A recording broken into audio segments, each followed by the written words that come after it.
Hi, welcome to Revenue Marketing Television, the CMO Insight Series. I am your host, Jeff Pedowitz, President and CEO of the Pedowitz Group. Today, as our guest, we have Christine Nurnberger, who is Chief Marketing Officer at Bottomline Technologies. Christine, welcome to the show. Thank you so much, Jeff. Thanks for having me. You bet. Well, we've known each other for a while. We got a chance to do a panel together a few months back. You've had quite an amazing career. Thank you. It's been a good ride so far. Yeah. So I think, as you reflect back, what's been the biggest change for you personally? The biggest change for me personally, and the thing that excites me the most, is just looking at the speed and the pace of innovation and digital transformation in marketing. When I think back to the tools and technologies and processes that we were even using just 2 or 3 years ago, we're just light years ahead of that. And it's both exciting and it's a challenge to stay ahead of that curve, but it's really transformed the way we do business. And that's been the biggest change I've seen. When you first got into marketing, did you have any idea things would move as fast as they do today? No clue. I think we were still handing out coffee mugs and stress balls at trade shows when I first got into marketing, and ROI was a really big and elusive dream that no one could really attain. So I had no clue that this is what I'd be doing all these years later. My first marketing internship, we sent out catalogs for a bank. Direct mail. So it was even before there was email, before the internet. Yeah, so that probably dates me just a little bit. So you've probably learned a lot as you've risen through the ranks. I mean, if you had to go back though and like whisper in the ear of your younger self, what would you say? Be fearless. That's what I would say. I would say that, especially as a woman in technology, you really have to find your voice and use it and go with your gut. And, there'll always be times when you doubt yourself or times when you question, am I really up for this task? And I think the most important thing that I've learned is when an opportunity is in front of you, just go for it and be fearless. So that would be what I would whisper to my much, much younger self. And so how does that attitude help you with your team today? Do you also look for fearless people? And I mean, how are you building the skills and driving your organization? I do. I tend to hire more for personality, charisma, intellectual horsepower, and intellectual curiosity than I do for pure marketing skills, because I feel like that we can teach people and they'll learn if they've got a high degree of intellectual curiosity. But I really look for people who are just hungry, passionate about learning about marketing, passionate about business. Well, in terms of talent development, one of the things that I really focus on with my team is that you're a business person first, a marketing executive second. We really align our objectives with the goals of the company from a revenue perspective, and that's always the lens in which we review our activity. And so I think that really helps everybody in the marketing organization really understand their objectives as they support the overall business goals. Love that. So then with that in mind, then what are you being held accountable for? So what does your boss measure you on? And then in turn, because you are business focused, what are you measuring your team on? Yeah, so our ultimate objective and measurement in marketing is direct contribution to pipeline and direct contribution to bookings.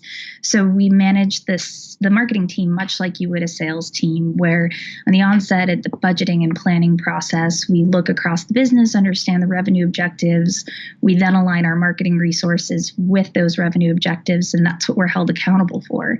So on a quarterly basis, I read that out to the executive team, and on a monthly basis, we're reading that out to the sales leaders across the organization to ensure that we're always in lockstep. The other thing that we do is, obviously as a team, we have a pipeline and bookings target, and it's direct contribution. We don't really focus on influence just yet. We're really still focused on direct contribution. But the other thing that we do is we make sure that trickles down into individual roles. So even if your role is in social media, as an example, you understand exactly how social media is impacting our awareness, our brand amplification, therefore how it's helping to drive web traffic, therefore how it's helping to drive inbound leads and opportunities. So no matter what role you play in the marketing organization, you can see a clear line between your day-to-day job and the overall top line objectives for the team. Nice. And I guess that in doing that, that probably helps them prepare better for the next role as they take on more responsibility? Absolutely. Okay. So how would you describe your relationship with sales? Very tight, very tight. We are operating as one integrated organization. One of the things that I am sort of most proud about in my work here at Bottomline, when I joined Bottomline in particular, they didn't really have a strong centralized marketing function. And so, marketing didn't really have a strategic seat at the table.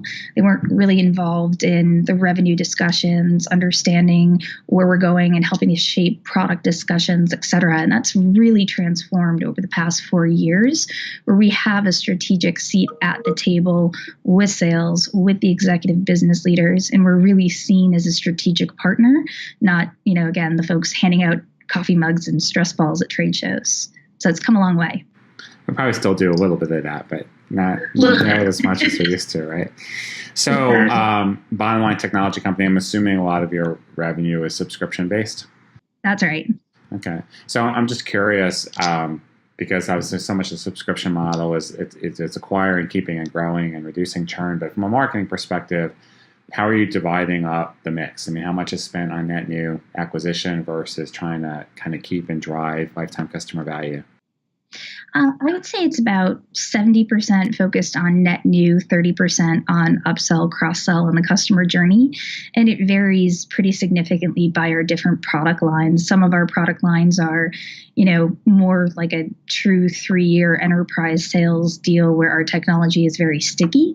And so we're not having to do much initially to cultivate that relationship. Once we get the solution installed, we're stuck there for a good while. And then in other solution categories, we do have to continually ensure that we're providing our customers with a journey of increased value in a much more transactional and rapid fashion. So it varies, but overall, we spend about 70% of our time on net new, 30% on install base. Okay, seems like a good mix. So I think I've known you probably for getting close to 10 years now. You've always been one of those executives that seems to know what technology she should be investing in and applying it because you're kind of out there. How do you do that? Like, what's your, your process, your methodology? How do you know what you should be investing in and trying and not? I have a great team of people around me, and we're all really passionate about the tools and technology. And it's something that I've always just been really interested in personally and professionally. And we've been able to see how it's transformed. Even this past year, we literally doubled our production of qualified leads. We doubled our production of new pipeline created. The marketing budget was flat. There was no incremental headcount. It's all from deploying the right tools and technologies. One of the things that I started this year with my broader team is we kicked off the first annual marketing innovation contest across the whole global team of 40 some odd people. And we had people submit their ideas in the areas of process improvement, tools and technologies, data, campaign ideas. And we had 37 amazing submissions. And out of that, we've identified 3 or 4 new tools that we're going to deploy. And that was directly from the team. So we're looking at Airtable. We're looking at a tool called NAC. We're looking at a tool called OpenPrize.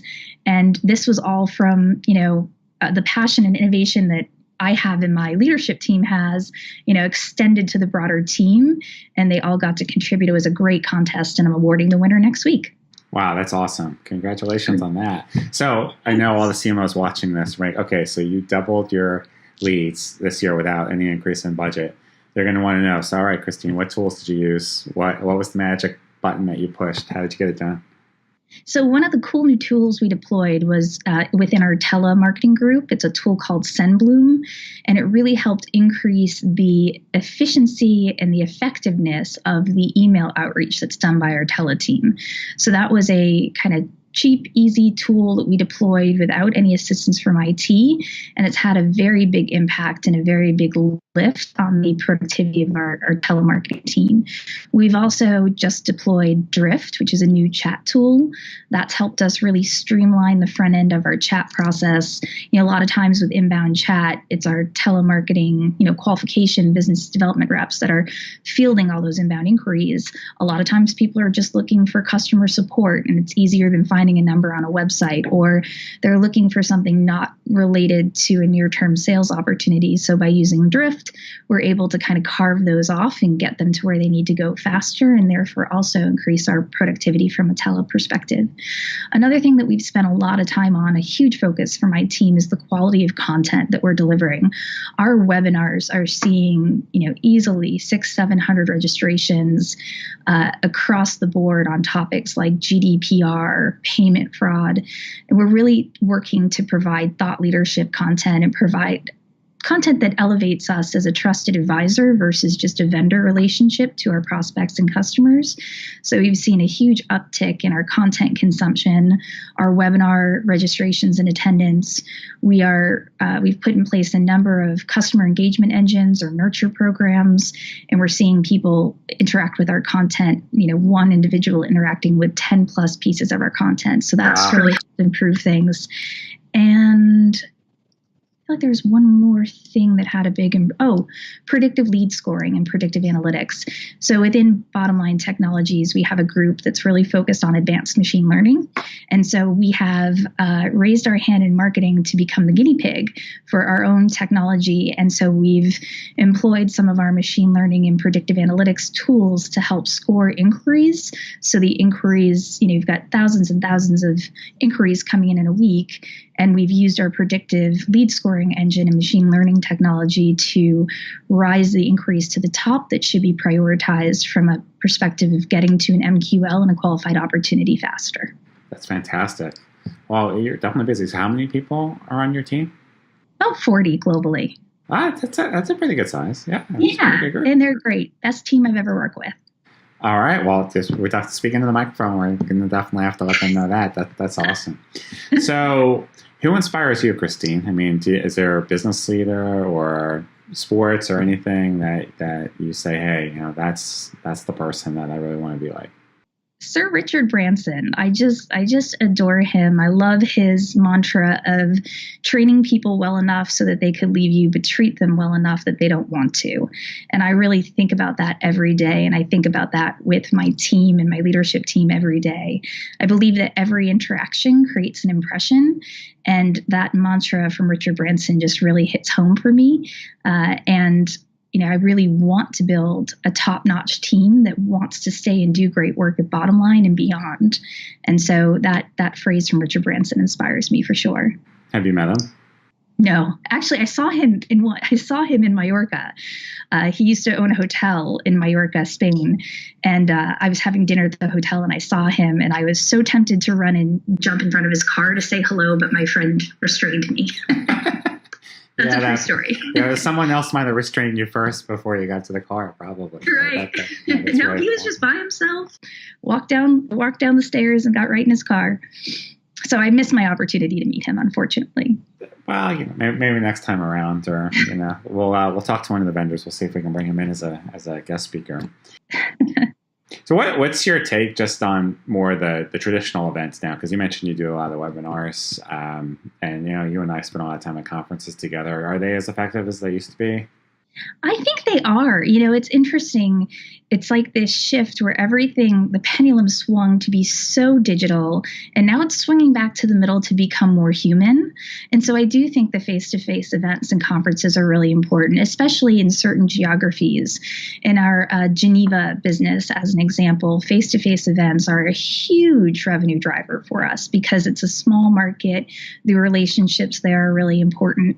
I still think it's really important to make sure that you're executing events with an eye toward ROI and making sure that it's as measurable as possible. But I do think that human to human, face to face connectivity, there's something to be said. You just can't be behind a computer screen all day, every day, and lose that human connection with your prospects and your customers.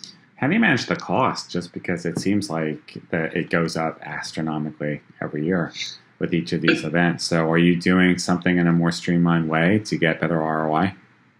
We have been really conservative with our event spend, and we tend to do a lot around the event and not necessarily have a huge booth and a huge trade show space on the floor.